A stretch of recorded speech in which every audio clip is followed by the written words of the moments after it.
With video mode selected, I enable the focus track. It automatically selects spotlights. I'll test that later in the video.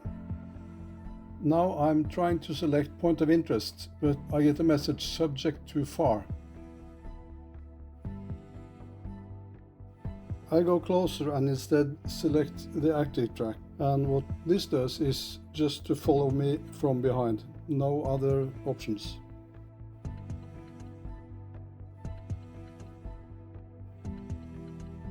I retest the point of interest, and here I can fly to the left or to the right with the selected speed.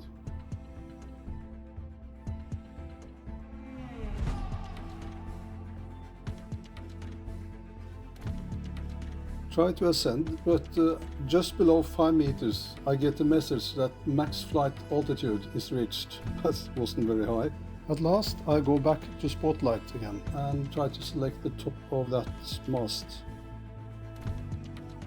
Successful, and by just moving a little bit to the right, it changes to a GPS reference instead.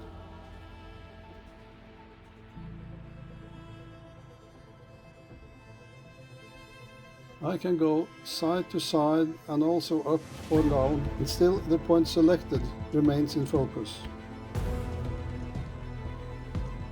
It should be possible to fly around the post, and there is another post close by, but it was too many people around at this moment, so I'll try it later.